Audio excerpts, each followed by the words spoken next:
Some 2,300 delegates from municipalities, autonomous regions and provinces all over China meet in Beijing on Thursday as the country begins its once-in-8-decade leadership transition at the Communist Party's 18th National Congress.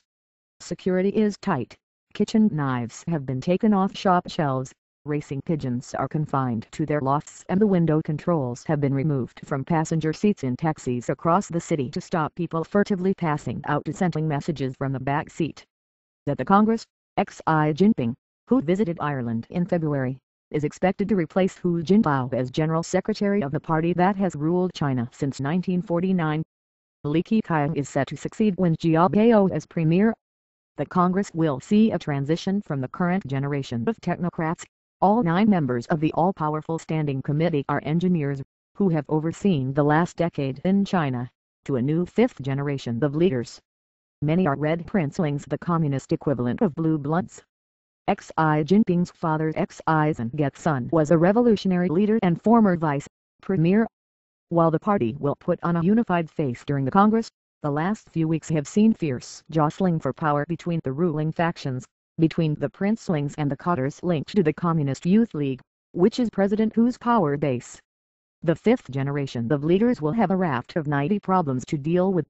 They inherit the weakest economic growth since 1999, with expansion seen at 7.7% this year. They will also have to deal with rising unrest over land grabs and corruption and the challenges of an aging population. The event takes place against a backdrop of fraught relations with Japan over the contested islands known as the Senkaku in Japan and the Diaoyutai in China. One princeling who won't be there is purged former Chongqing Party boss Bo Xilai, who is embroiled in a scandal centered on the mysterious death of British businessman Neil Haywood. Yesterday, the leadership ended its latest closed-door plenum with a decision to formally expel Bo from the party, paving the way for his criminal prosecution. Hu Deping, the son of the reform-minded late Communist Party chief Hu Yaobang, has called on the leadership to embrace change.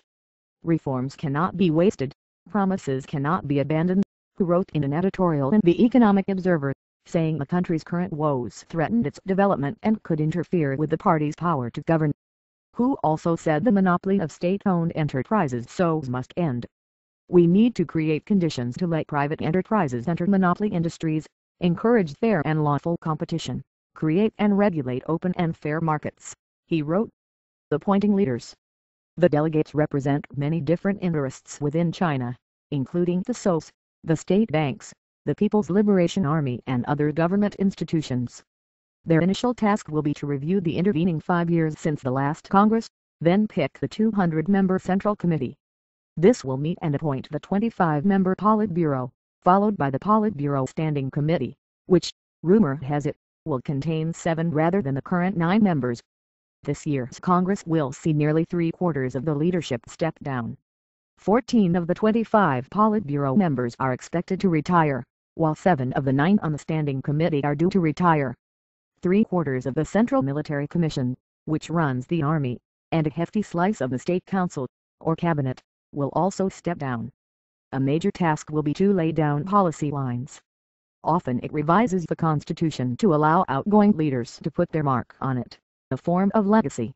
The Congress is expected to enshrine Hu's scientific development view as a theory, alongside Mao Zedong's thought, Deng Xiaoping's theory and Jiang Zemin's theory represents. Although it has not been formally announced, the Congress will probably end on November 14.